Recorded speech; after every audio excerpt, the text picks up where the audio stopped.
Welcome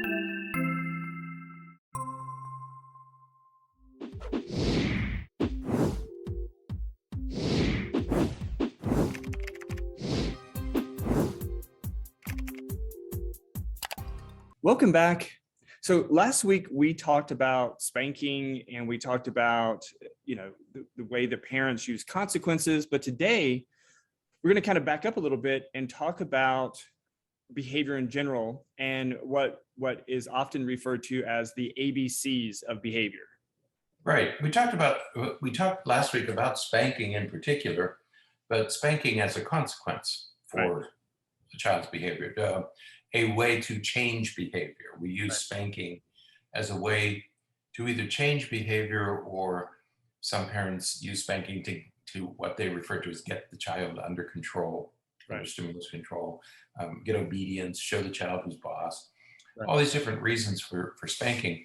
But typically spanking is used to change a child's behavior. Either, typically a child displays a negative behavior, undesirable behavior, and parents spank to stop that behavior. So it's a way of behavioral change.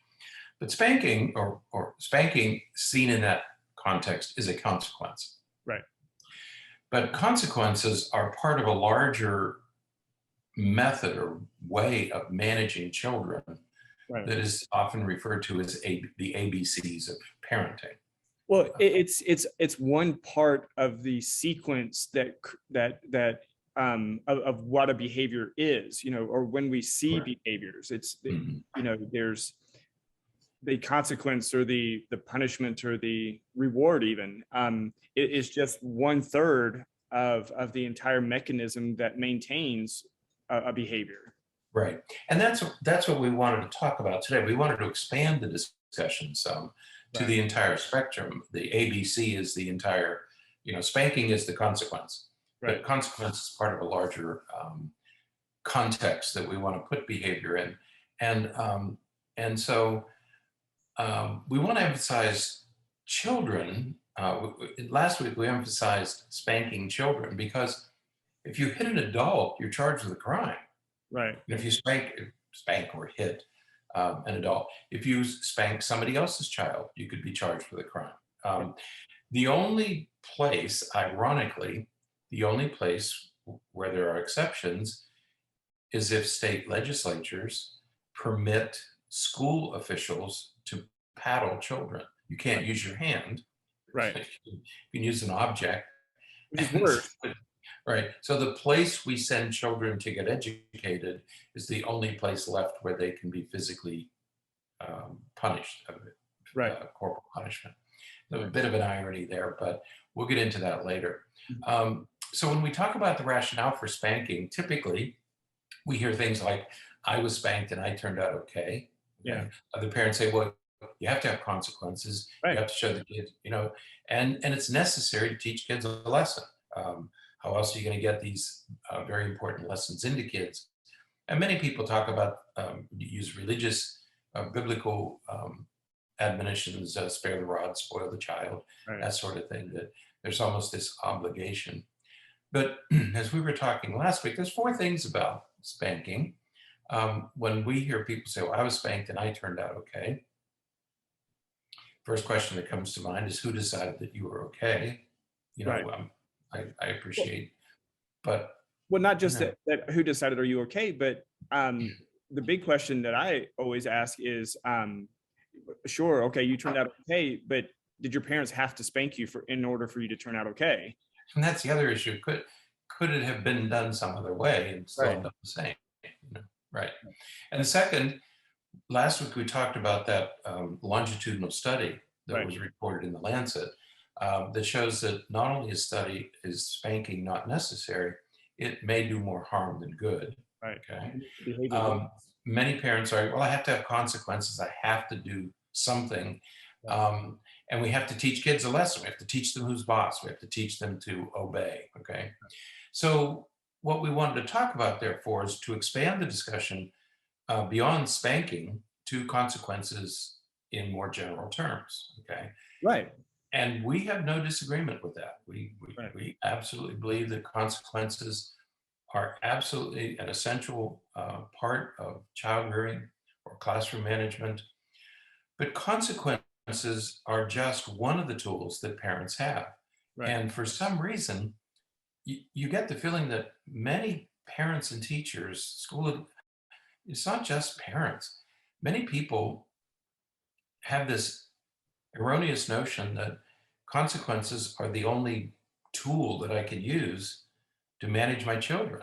You know, that I have to do these things to them to show them, and that's all we have. But now consequences might be effective for some things. I'm sure that they are. I'm sure that we all use them. My goodness, our grandparents used them. Right. You know, if you finish eat your food, then you can have dessert. Right. Those are consequences, right? Right. So they are effective for something, but they depend. It all depends on how you use them and Right. what they're intended to accomplish. Well, I think that, and as we're getting started in this conversation, I think that it's a couple of things are important to sort of throw out there at the beginning. The first is that when we say that consequences are just part of it, when we think about the ABCs, we're thinking about what's called antecedents, or something that happens before the behavior happens. Mhm. The behavior itself is the B, and then this is the consequence. Now, there is a consequence of every behavior. Right. If a kid is playing his video game Mhm. and he's enjoying it, that enjoyment is the consequence of playing the video game. It Right. doesn't, so consequences are not necessarily something that we apply or place upon someone. It's not something necessarily that we do. Every behavior has a consequence. Right.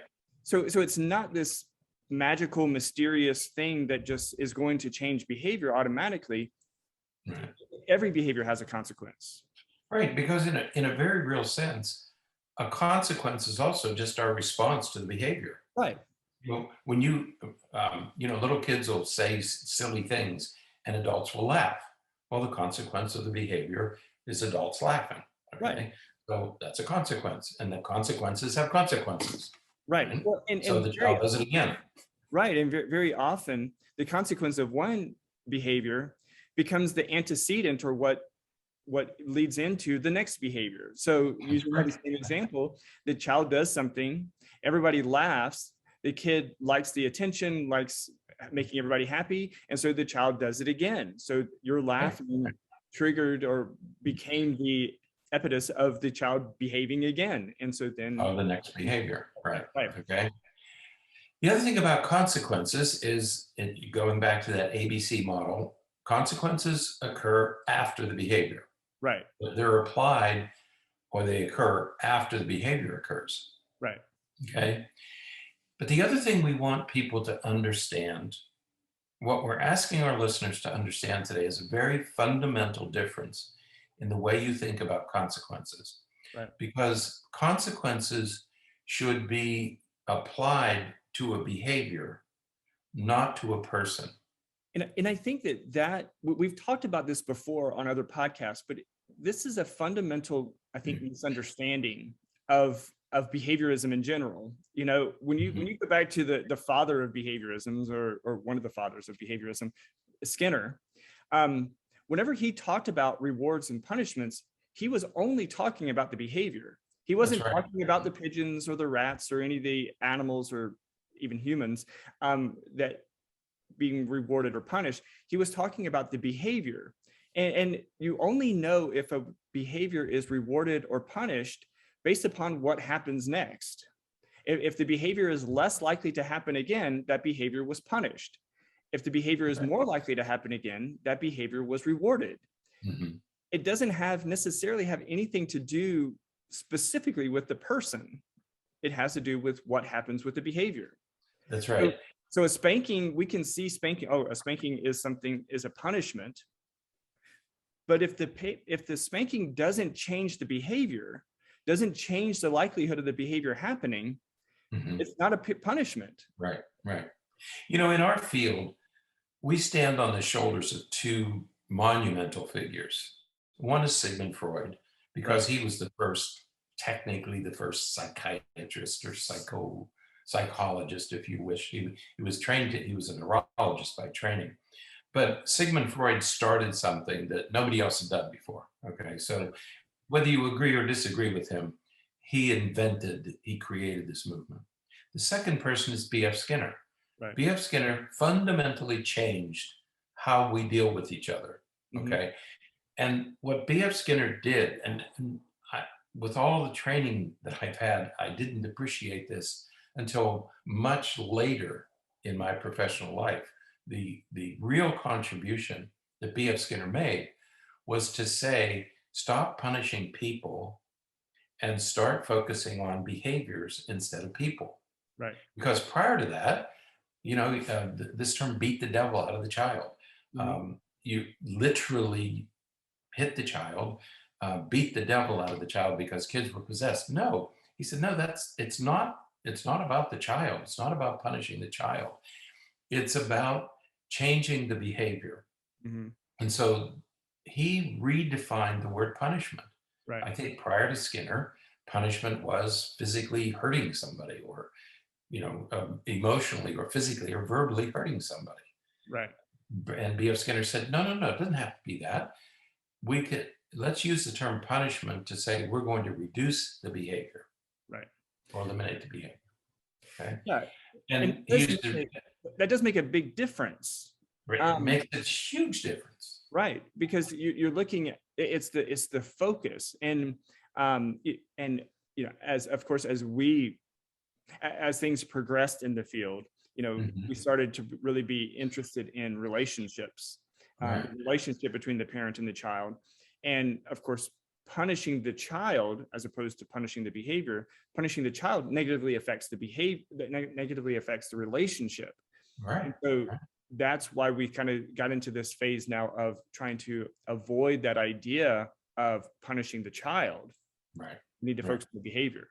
That's right. If you make one single change in your parenting, it's to stop thinking about punishing your child. And I don't care how old the child is, whether it's a newborn or an older teenager.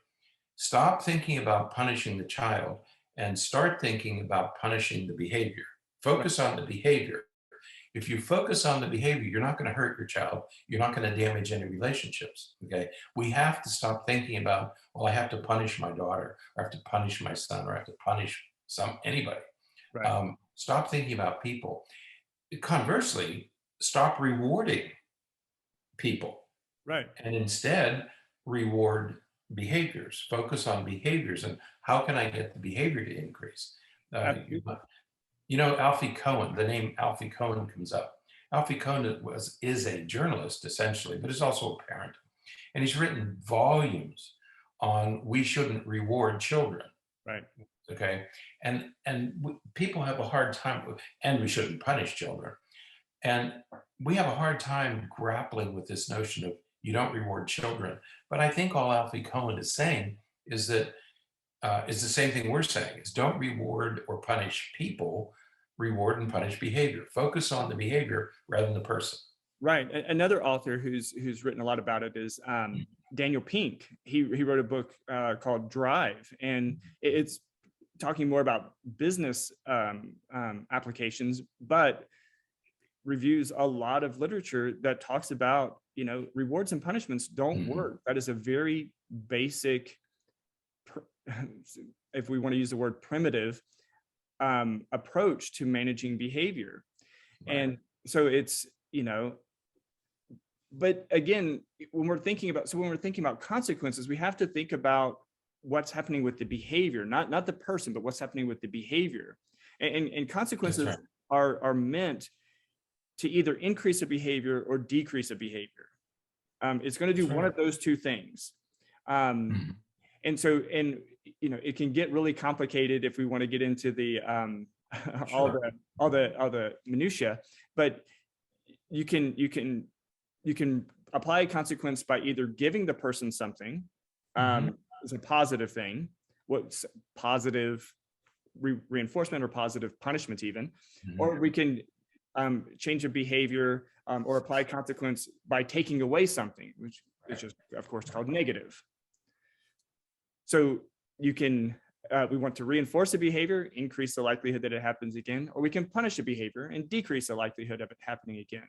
That's And right. then within those two, you can have a positive reinforcement or a negative reinforcement, or you can have a positive punishment or negative punishment. Yeah, even the Have four terms, options.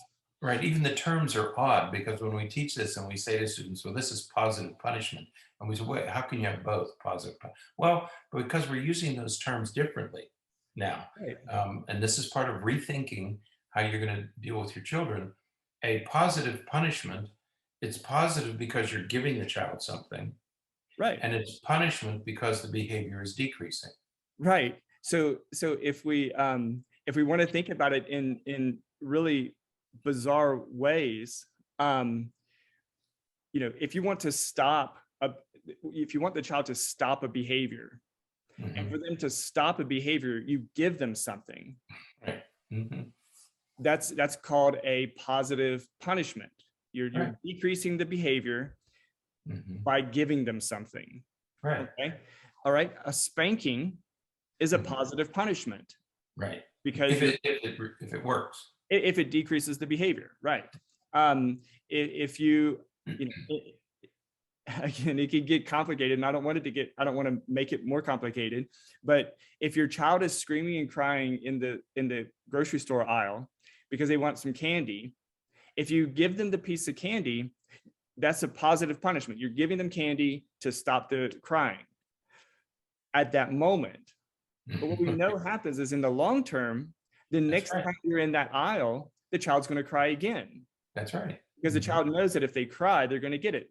Well, so what that meant was that was a positive reinforcer, because you're giving the child something and it actually is increasing the likelihood that the behavior will happen the next time you go to the store. So it's not like, this is a punishment, or this is a reinforcement. It's not as black and white as we tend to think that it is. It gets much more complicated because every decision that we make, every consequence that we apply, is going to have immediate effects, and they're going to have long-term effects, and those two may be very different.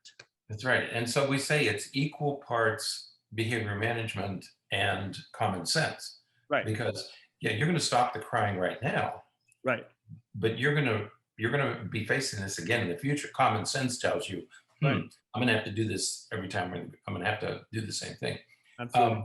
A good example of negative punishment is a temper tantrum. And we tell parents, just walk away, ignore. So you're taking your attention away, and the temper tantrum stops. Right. Okay? That's negative punishment. You're taking your attention to stop the behavior. Okay. So that's what we beg. We plead with parents to stop thinking about punishing your child.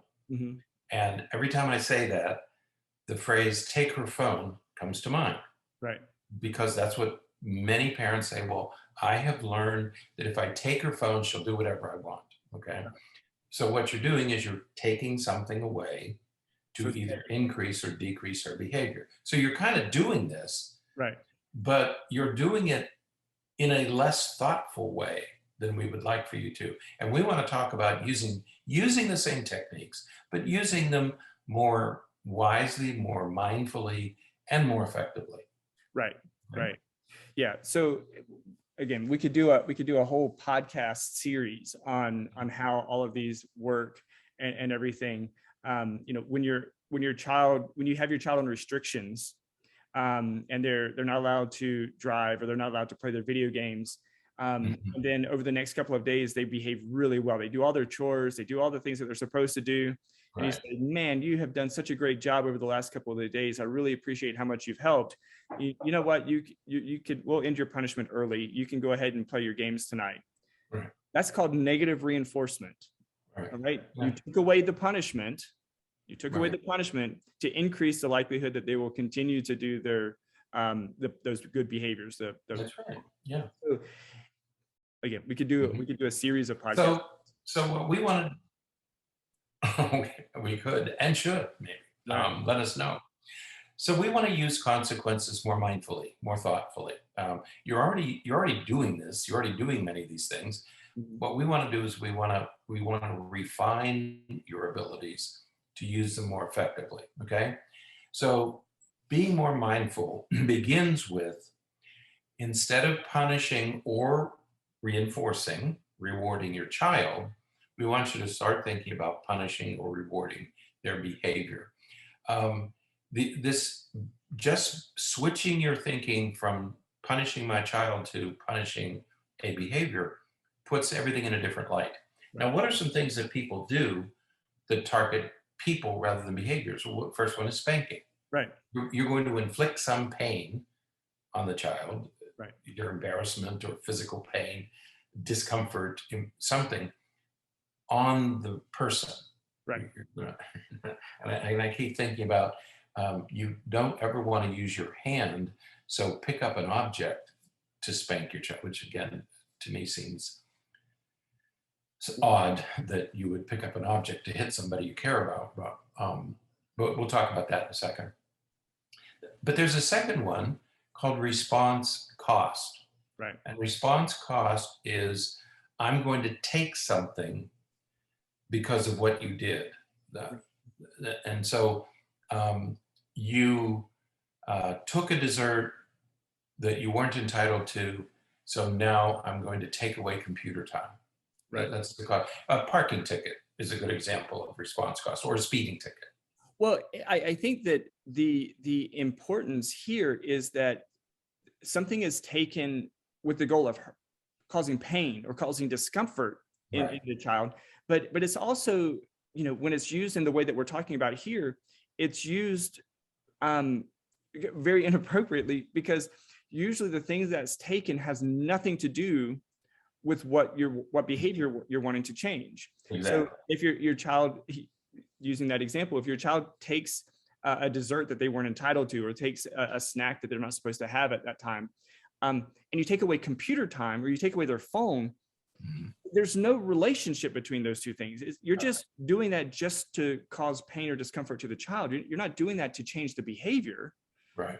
Because if you wanted to change the behavior, you would get rid of all those snacks in the house. That's right. that would make it to where the child doesn't take those snacks anymore. You make two really good points there that I want to hammer away on. One is that if the problem is the child is stealing desserts, then do away with them. You don't need them anyway. I mean, it's not like you're taking food away. Right. You're taking a treat away. Okay. So if the child will not stop taking sweets out of the cupboard, just don't buy sweets. Right. You would never care if the child was eating carrots or celery. Nobody would care. Okay. You only care if it's a sweet treat. Okay. So if you don't bring sweet treats in, you eliminate the problem. That's what we talk about, focusing on the behavior rather than, there are parents who say, no, we're going to have sweets in our house. And by God, this kid has to learn that he can't take what he doesn't, unless he asks.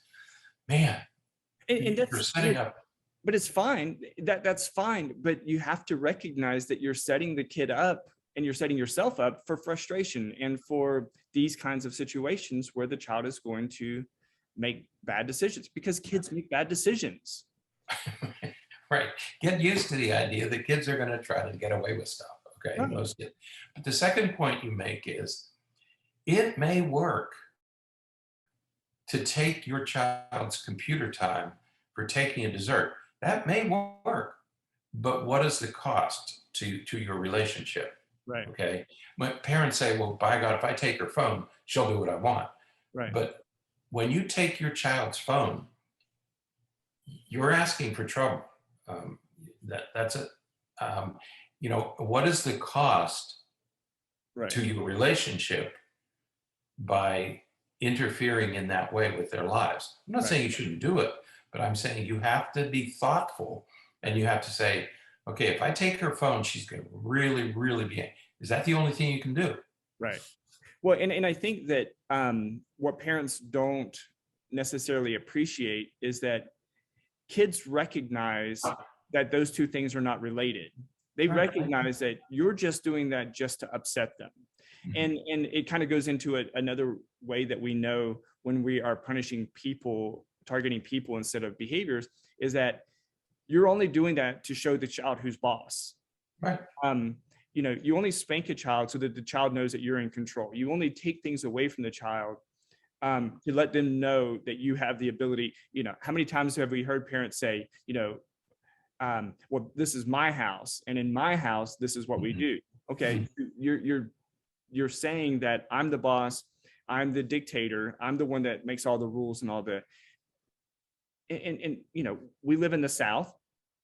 That is a very common way that people think, and just because it's common doesn't mean that it's right, and just because it's common doesn't mean that it doesn't necessarily negatively affect the relationship. It doesn't work that way. It struck me the other day, not the other day, but some months ago. This phrase that I'm sure most parents have used is, this is my house. Right. And you have to take, and I'm thinking, what effect would that have on a typical teenager? Well, Mom, if this is your house, I feel no obligation. I don't feel like cleaning your house. Right. Okay. If I have no ownership, right. If I have no commitment, imagine what a different message is you would give your child if you say, this is our house. We have to keep it clean. It belongs to all of us. We all share in the responsibility, rather than pulling that trump card out and saying, I don't mean Donald Trump card, I mean card like playing Trump. You play that big card of saying, this is my house and you will take care of it. What a different message you're sending to your children. Okay. Why should you clean somebody else's house? Just trash it. You're only going to be there. It's not yours. Okay. You have no ownership. You have no possession. You have no responsibility. Right. So anytime that you do something, that you use a consequence that you're using mainly to hurt your child or to get your child's attention or to show your child who's boss, you are inviting an adversarial relationship. Right. And that's what we want you to avoid. It's not that you can avoid it completely, but you can avoid the intensity of creating an adversarial relationship by the kinds of things you do to and with your child. Right. Now, when you talk about this phrase, show them who's boss, very young children, parents of very young children, the terrible twos and terrible threes, many parents see that as their children going into rebellion, and they have to show them who's boss. And one of the ways that you show a 2 or 3 year old who's boss is give him a pop on the butt, is one of the phrases that we use, or, get the wooden spoon out, or, start that spanking paddling. That starts you down a slippery slope, because what you're saying is, I need to establish dominance. And one of the ways I'm going to do that is through physical means. Right. You don't want to start down that slope, because by the time you get an older teenager, there are parents who have real fistfights with their teenagers, because they're going to establish dominance, particularly dads, but it's not just dads. Many parents will establish control and dominance with physical means. And at some point, many, many children will start fighting back. Right. And so it's best to avoid that slope altogether. Right. And it leads to another issue. And that is, what we really want is for consequences to teach the child something, right? Yeah. We want the consequences at the end of the day. We want the child to know that based upon this consequence we engaged in this behavior, this was the consequence, and this consequence taught us something about the behavior. Mm-hmm. And so if the consequence teaches us that when somebody upsets you, you hit them, right, it's not all that surprising that that child then has an increased likelihood of hating others when they're upset. Right. That's right. And I know there are listeners out there who hear that and think, oh, that's a myth. The research is pretty consistent in showing that kids who are spanked are more likely to become physical with other people. Mm-hmm. That's just the reality. So, what we apply as a consequence is teaching the child something. So be mindful about what you're teaching them. Right. Yeah.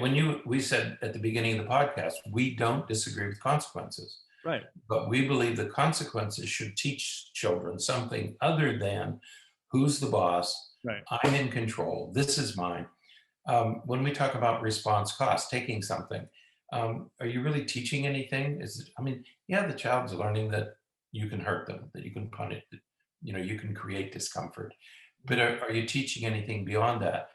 And I think with very young children, it's particularly important with very young children, because from birth to about 5 or 6, those are the years that we should be teaching children how we want them to act, not punishing them for acting a certain way, but teaching them how we want them to behave. Right. Yeah. And I think that I think a great example of that is, I mean, how many times have you met with a kid? And it's wonderful when you have a kid who's insightful enough to recognize this, but they'll say, my parents tell me not to do that, but I don't know what they want me to do. So, what am I supposed to do? Right. We so often punish behaviors, or we punish a child for doing something, or we tell them don't do that again, but we never really tell them what to do. And we kind of assume that they know what to do. That's can be a dangerous assumption. Yeah. And they say, well, I've told him 1,000 times. Right. But so all you know is that telling him wasn't sufficient. Right. Okay? So you have to do something. You don't have to punish more. Right. You have to teach more. Right. Okay? Because if you've told somebody 1,000 times and they still don't have it, okay, there's something else going on. Nobody should have to hear something 1,000 times before they learn it, unless there's something wrong. Right. Stop talking and start doing. Right. Okay. Third, don't wait for bad behavior to occur. Many parents wait for bad behavior to occur, and then they go into a full assault mode. Right. The problem with waiting for bad behavior to occur is that you're allowing the child to practice what you don't want. Right. I mean, if you wait for the tantrum or the emotional meltdown to occur, right, well, you're just creating practice events for the child. You're practicing temper tantrums. Right. And so the brain gets good at what it does repeatedly. Right.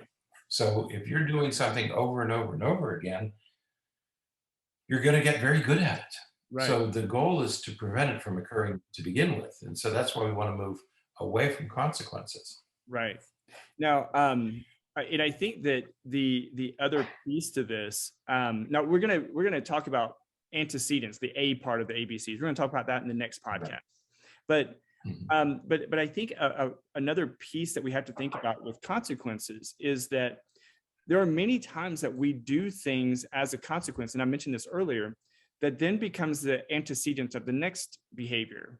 And so, and time and time again, parents will apply a consequence that invites another bad behavior, or provokes a child to respond. Like if you know that saying a certain thing to your child sets them off because your child has, maybe some emotional dysregulation, or they have a temper. Many times parents who have tempers have kids with tempers. But if you know that doing a certain thing sets them up, why do that thing? Well, and parents will say, well, they need to learn that they can't do that. Well, they're not learning that, not in that way. Right. So we need to be careful that we're not poking the bear. We're not inviting the bad behavior through the things that we're doing or asking or applying to the child in response to a behavior. Right. Yeah.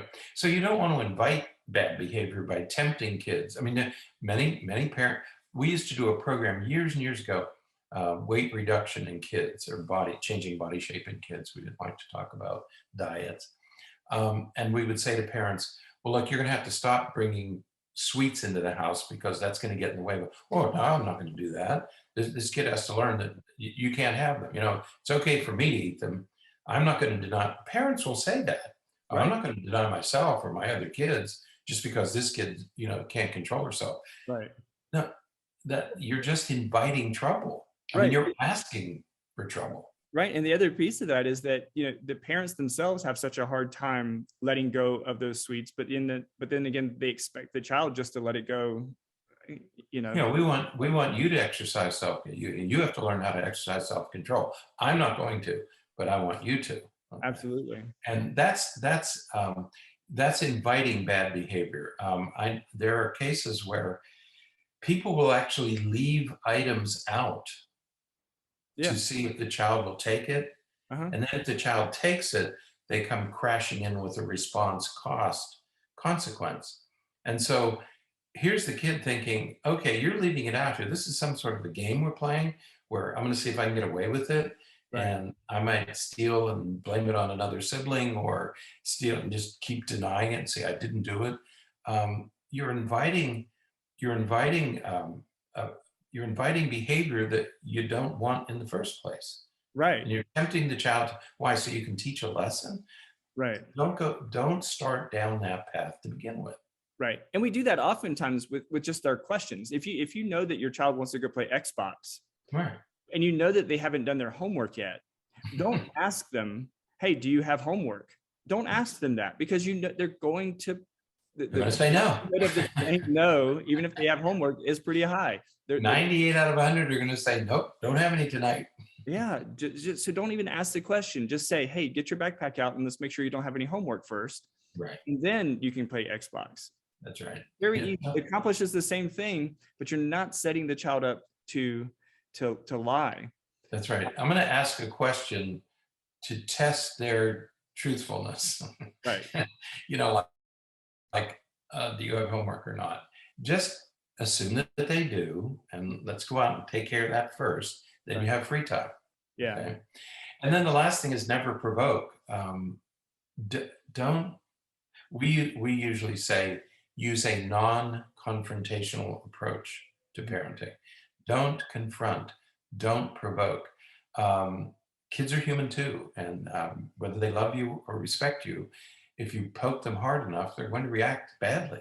Right. And even the best kids will react badly if you poke them hard enough. So, and I know that there are, we've had many situations where fathers and teenage sons will begin to get into a power struggle when the son starts to feel that he can, stand toe to toe with dad.